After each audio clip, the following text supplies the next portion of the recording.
Good morning and welcome to the Jay-Z Show. I say morning, of course, because it's morning for me here in Dhaka, Bangladesh. I'm Zafar Zabhan, Counterpoint editor, but I believe it's late night for my partner in crime, John Danilowitz, who joins us as always from the US. John?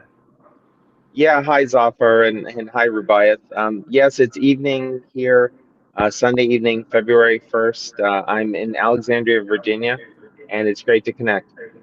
Okay, tell us a little bit about the picture behind you. Yeah, so I realized by posting this picture or by having this picture, I opened myself up for all kinds of memes. But tomorrow in the US is Groundhog Day, February 2nd. So for those who don't know, it's very important for us to know tomorrow whether we're going to have additional weeks of winter or we'll get an early spring. And after the past few days of snow on the East Coast, I think we're all hoping that Puxatawny Phil does not see his shadow and we have an early spring.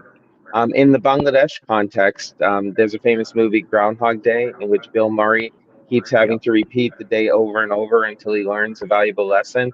And I guess the for the theme of the elections, I hope it's not Groundhog Day for Bangladesh.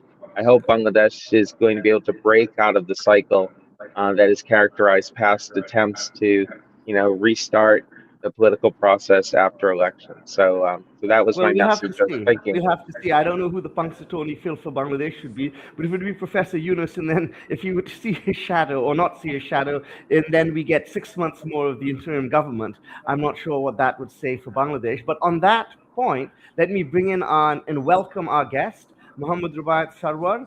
Rubaiyath, welcome to the Jay-Z Show. Rubaiyath is the MD of Innovation Consulting, and for those of you who are avid Bangladesh watchers and have been following the political world here in Bangladesh, Innovision has been doing some excellent polling over the last year and a half.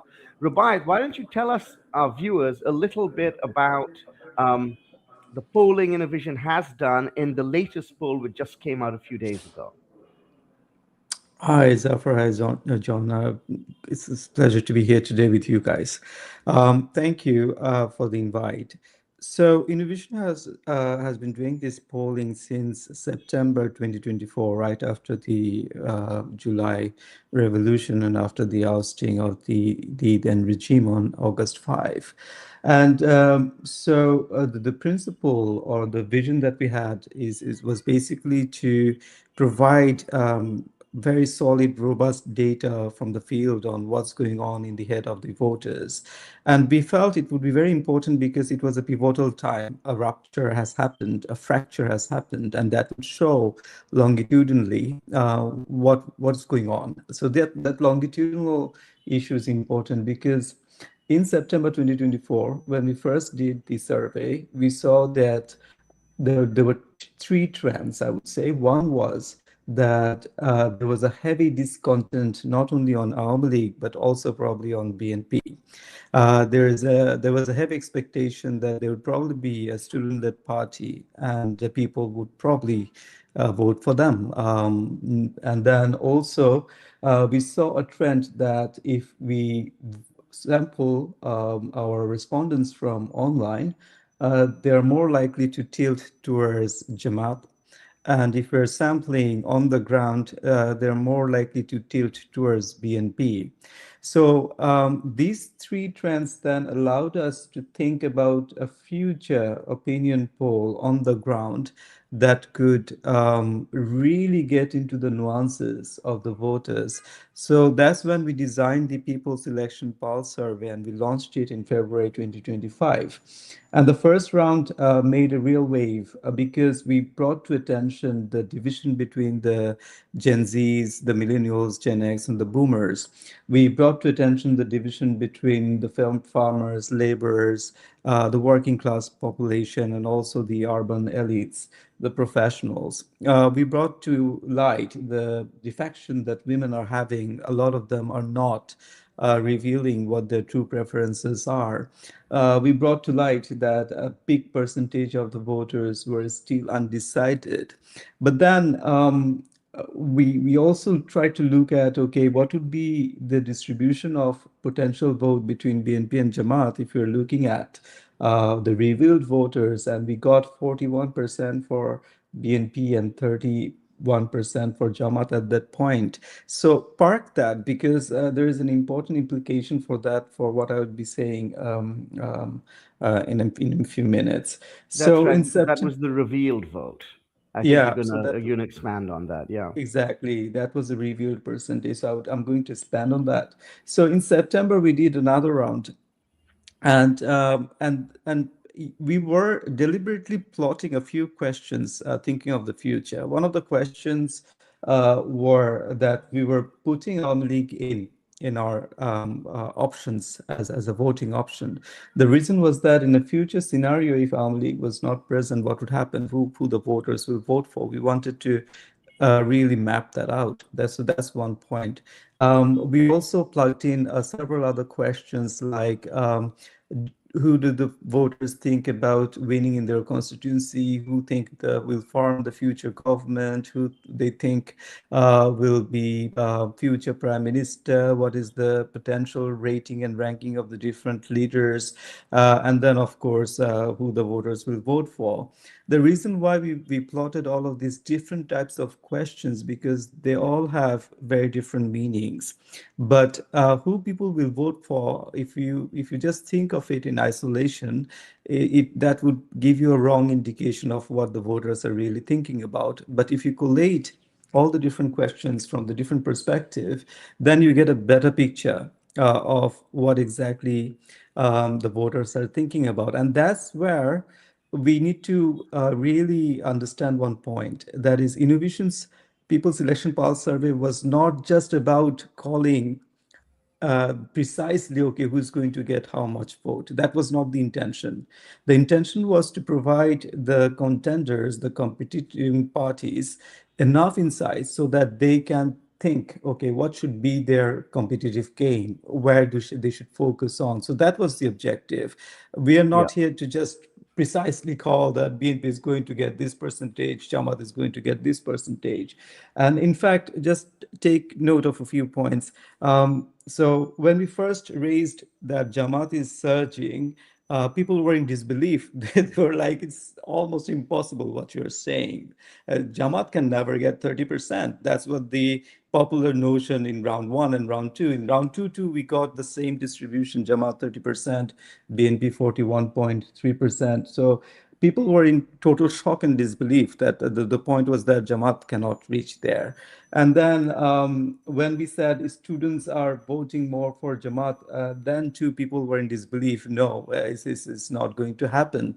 But gradually we did see that the directions held, like in the student elections and etc. We had some sort of indications that the Gen Zs and specifically the students, they were probably revolting. They were not going for the traditional voting camps. So coming back to the point of the design, so the design was to inform the parties really to think, okay, what should be their game?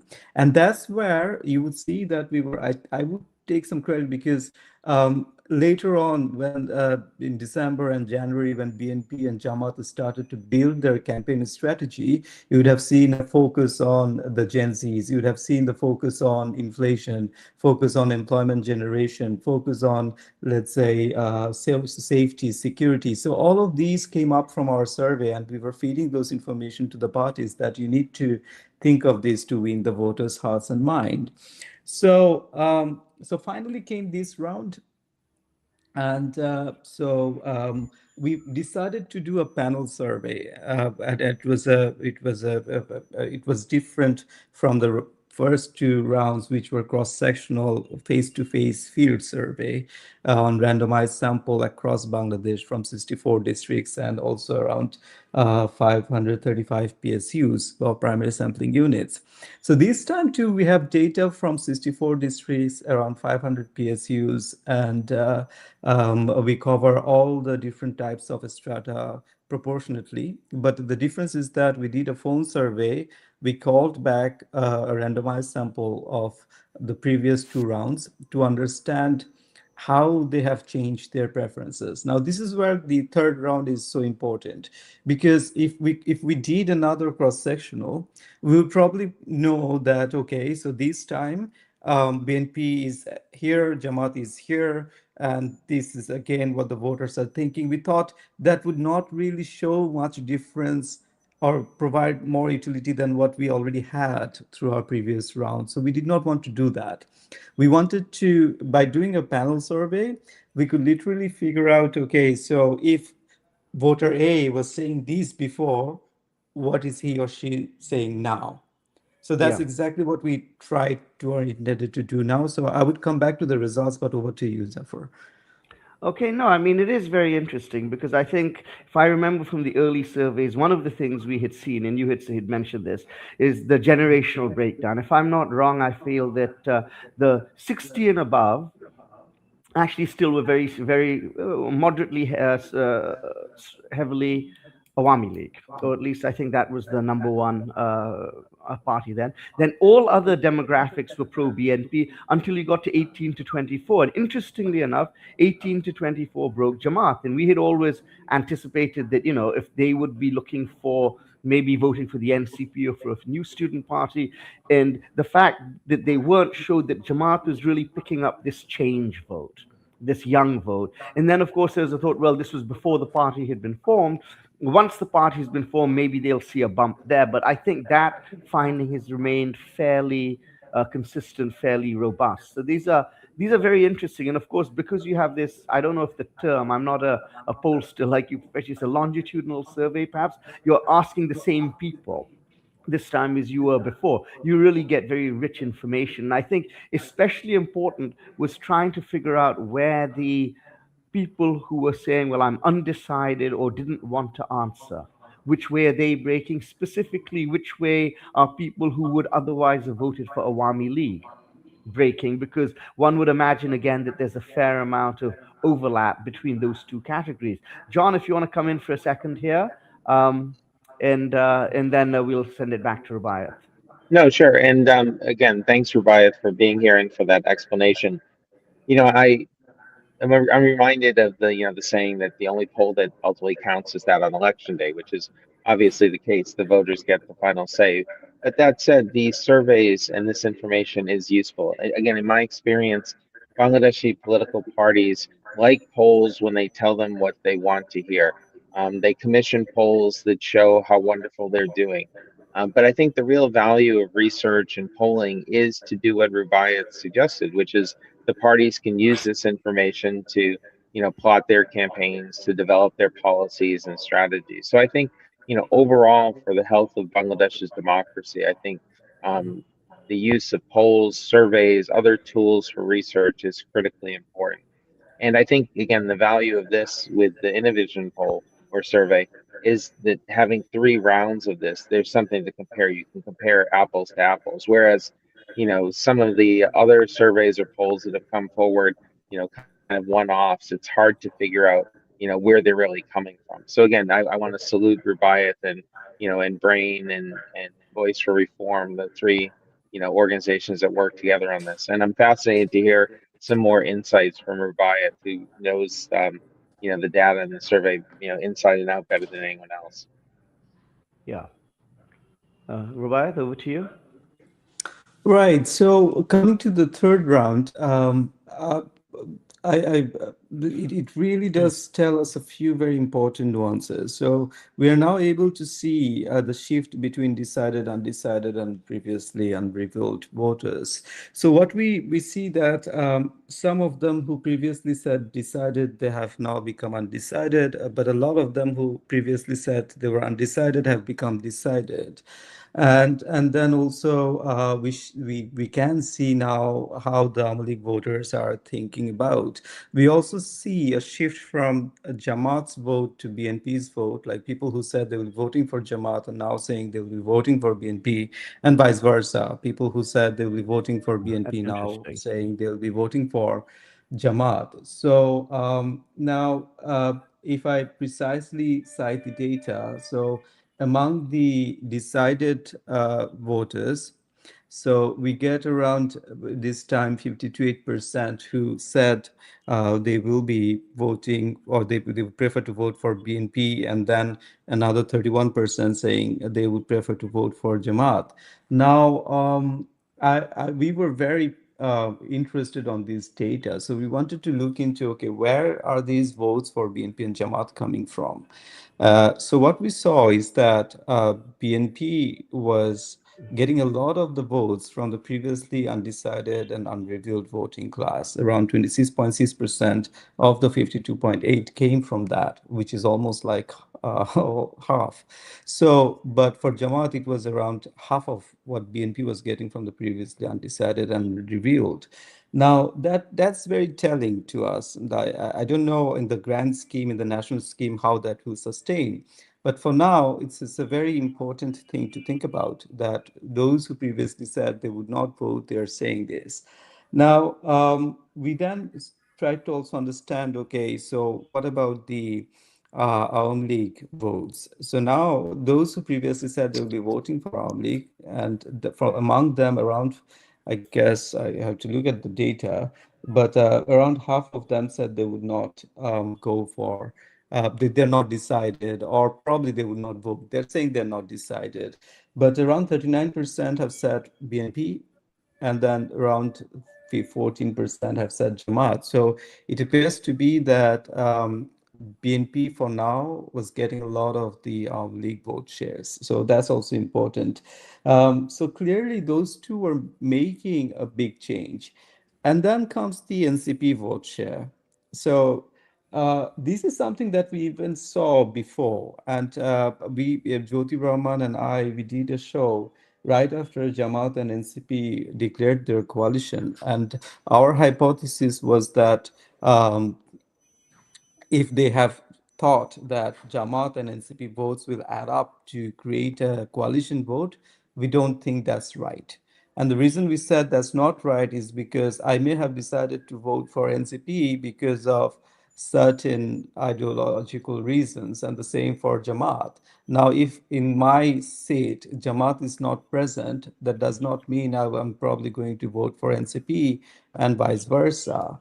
So we see that it's probably affecting NCP more than Jamaat in the national level, which means, let's say, in certain areas there were NCP votes, and then they're not going to Jamaat now. They're probably going to BNP. So BNP is also gaining from a portion of the previously held NCP votes. So and then too, some of the Jamaat votes were going to BNP, and in more proportion than what BNP votes were going to Jamaat. So we got very I would say, interested on this data. So we called back a portion of that sample again to see, are they really telling us the truth? And we did see that that is also holding. Those people, again, when we called, they were saying, yes, we'll be voting for BNP. So we do see that shift. Now, our question is then, therefore, looking at all of this data, I would cite two more data before I hand it over to you. One was when we asked who you think will be the future prime minister, they said around 47% said Tariq Rahman. So just think about it. If 52% are saying they will vote for BNP, 47% says Tariq Rahman, that gives us a very strong signal of a confused voter. The reason being, Tariq Rahman, if people were projecting that BNP will win in their constituency, around actually 51% are saying, projecting BNP to win in their constituency. So that would mean that they would project Tariq Rahman in a higher proportion. Even the Jamaat voters might also tend to project Tariq Rahman as the future prime minister, because even if I'm not voting for BNP, I believe BNP is going to win, so therefore he will get more vote as a potential prime minister. And this is on the full sample. Here you do not have the challenge of undecided, decided, revealed, right? So it's on the full sample. On the full sample, you're seeing it's coming down to 47%. That's a big message to us, because that then says the upper bound is probably for BNP's is lower than 52%, which is saying they will vote for BNP. And the same goes with Jamaat. In our sample, 22% said Shafiqur Rahman will be the future prime minister. And it's more likely that people will be projecting Jamaat to lose, and therefore they would think, okay, Shafiqur Rahman won't be. But that's not the case here. It's a drop of 9% from Jamaat's vote share, right? So what I'm seeing in between these two data is that a large percentage of our voters are really very confused at this stage. So that's why I was saying that do not look at the 52% or 31%. Within the data, what you're seeing is that there is a good portion of the voters who are really confused. They're saying different things at different point in time. Now you'd ask, from a research background, you'd ask, okay, why they are giving you a confused signal? Now, my assessment from all the data that we have is that a big percentage of the people who are saying they will be voting for Jamaat, they're first-time converts to Jamaat or NCP. So if I'm a first-time convert to a party, voting is a very sticky behavior, mind you. It's not like you can just switch your brain and vote for a symbol or a party. It takes generations of experience, exposure, and so on and so forth. So what I'm seeing here is that the vote bank that Jamaat has captured over the last 1.5 years, a lot of them are having a confused sense of who they will be voting for. So on the D-Day, on 12th, it is possible that a lot of them again has shifted to Jamaat and voted for them No, I eventually. think so. And then there's a lot of, last minute, you have changes of mind. You see the Jamaat Amir's um, interview with Srinivasan Jain on Al Jazeera. You see a lot of statements. There's a lot of chatter going online. These things can break decisively one way or the other, very close to the elections. We're in that moment, the last 2 weeks, where I think a lot of these things can break. John, what are your thoughts? Yeah, I was just also looking at some of the comments. So thanks to those who are, watching live and commenting. And, again, I think the horse race part is, obviously the one that gets the most attention. What are the numbers? But thinking about what's motivating voters, why they're leaning in one direction or another is, I think, also, fascinating when you think about these surveys. One of the things, though, a question I had, for Rubaiyat is on the Awami League vote. I know that in earlier iterations of the survey, there was a question about people's affiliation. But I'm struck that, Awami League supporters, mouthpieces, et cetera, continue to claim that the Awami League is the largest party in the country, depending on who you listen to. They have 40, 50, 60% of people who are supporting them. And the Awami League has been very clear in the no vote, calling for their supporters to boycott the election. So I guess my question is, on the one hand, you do see Awami League voters splitting, um, but overall, it seems that there's still a lot of enthusiasm for the election and people intend to vote. So how do you interpret this in terms of what's going on in the mind of those who in the past have supported Awami League and presumably might have if there had been the Awami League in this election? No, if I just look at the data is saying that a lot of Amu League voters might not eventually vote. Even though when we are asking who would you turn in to vote, a lot of them, actually almost 100%, 93% are saying they will turn in to vote. But if you look at the layers of data, it actually comes down eventually. So I think a lot of the previous Amu League voters will not turn out to vote, and eventually it would come down to around probably 78, 79% of the total voters who have turned in, and that itself would be a huge, I would say, surge in voter turnout, right? So historical turnout that would be. So And we're seeing a very high voter turnout according to your poll yes, data. yeah. One thing we haven't talked about, sorry, is that because we are running short of time, but we haven't talked about the referendum at all. So what does the I think this is probably the first time you've asked this question. I'm not sure. because of course when you did your last polling, the referendum wasn't a thing. But what do we see? What are we seeing there? And does that jibe well with all of the other findings?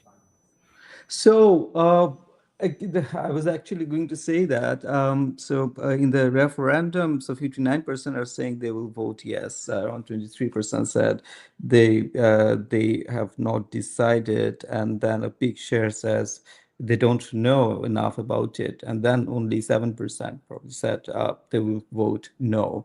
I'm assuming that there is a positivity bias here when you're asking about would you vote for the referendum. There already is a bias there, because would you vote almost means are you going to vote yes? So Right. this is a problem with the referendum question. So, but the fact that around 59% are saying yes, that tells me that eventually the yes vote for referendum would not be a landslide, because if there is a positivity bias, this will come down a little. Some of the people saying 59% saying yes, and then also some of those who have said they don't know about much about it, they might not even vote yes for it. So so that's a big point. But what is telling within the data is that clearly those voters who have said they will be voting for Jamaat and CP alliance, a majority of them, 75% around, have said they will vote yes. And those who have said they'll vote for BNP alliance and those who are Arm League, it comes down to less than 50% for previously Arm League voters, and then around 55% for the BNP voters. So, so for that vote cam, it comes down. So it's clearly linked to Jamaat and NCP's vote cams. So eventually the distribution will come down to somewhere in between Jamaat, NCP, and BNP's vote share. Right. Right. So, as we come close to the end of the show, one of the things, of course, which is tricky to do, is that this is a national survey, and of course, at the end of the day, this is a parliamentary election. So, extrapolating the data you have to and superimposing it on a parliamentary election is a little bit tricky.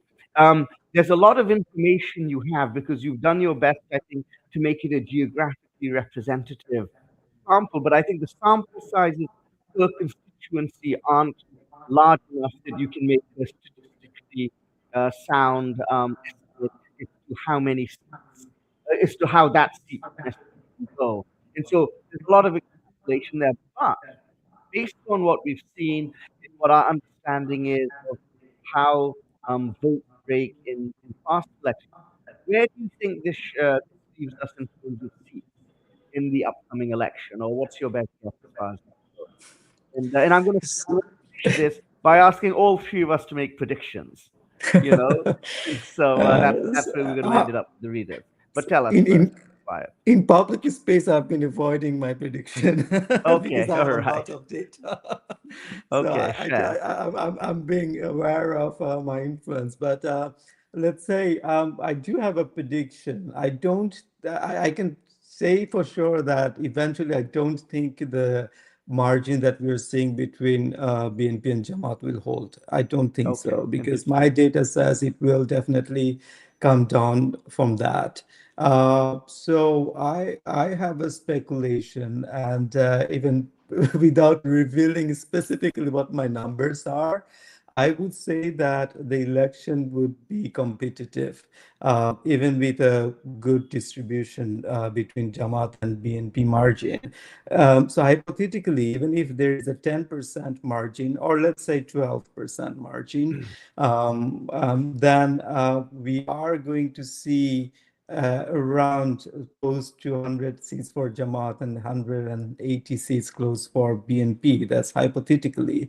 But point is, let's say our data is showing a lot of concentration of the Jamaat votes. So I have a feeling that Jamaat will win competitively in a lot of seats, which means small win, small lose. So they would be losing with a small margin, they'll be winning with a small margin, a lot of the seats. And this And is mostly BNP the southwest and the north, perhaps, uh, in the of Jamaat. north, for sure, the Jamaat will be leading. In the southwest, they will be leading. Yeah. That those signals are fully there. Even Yeah. there are certain other districts I don't want to reveal, but we do know that now Jamaat is doing very good, and we did not think of them doing so good in those districts. Okay. So now, so given all of that, I clearly have a feeling that the Jamaat will be winning a lot of the seats very marginally and losing a lot of the seats marginally. And BNP has some seats which are so hugely, let's say, tilting towards them that the national voting percentage would be significantly high for BNP because of that. But that does not essentially indicate that there probably will be a landslide. I don't buy Sure. that. Okay. Interesting. John, your Yeah, prediction? just to add on that. So again, I would come down in a similar way in terms of, still the BNP is the favorite, not as much as they had probably thought they would be at the beginning of this process. So a closer election. But I think one thing that is interesting to me, and thinking a little bit about our experience in the U.S. with recent elections, that when you have some fundamental changes happening below the surface, then you do have these commonalities. So again, in the US, it was the urban-rural divide, for example. Um, but but one of the implications for this is that some of the individuals who are the big name candidates, who we're all speculating as well, who's going to be in the next cabinet, well, it could be an awkward situation for some leaders of political parties if they themselves lose their seats, not because necessarily they've done anything wrong. But there was a wave that was happening, whether it was in a geographic or a type of constituency, and they're on the wrong side of that. Sure. So again, I think there'll be a lot of analysis that will have to be done afterwards. And again, this issue of the generational divide is something I'm going to be watching, very closely. I think for me, the great thing about this election, of course, is we waited a long time for it. And the data is going to be so interesting because we haven't really had a good election since 2008. So I think a big part of this is it's really going to help us understand where this country is. A lot of what we're talking about here is fairly speculative. Of course, what Rubaiyath has done with polling puts a little bit of data there, but of course, there's still a lot of room for interpretation. And as you say, polling doesn't tell us the whole story. It gives us a little hint. It gives us an idea as to where we're going. I would say I can't say the same as the two of you because where's the fun in that? So I think BNP will get 200 seats, and so let me put that on record. And I'll take my lumps when the time comes, as in if and when that happens. But on that note, let me say thank you, Rubaiyath. It's been really great, fascinating to hear you speak. And I think, in fact, over the next few days, there's probably more information which Innovision can reveal based on your data, because there's a lot of interesting stuff which is just waiting to be mined. So thank you for taking this time, for being with us. Thank you, John. It's always a pleasure to share the stage with you. And thank you, all of those of you who have tuned in and will be tuning in the coming week. Thank you, Zafar and John.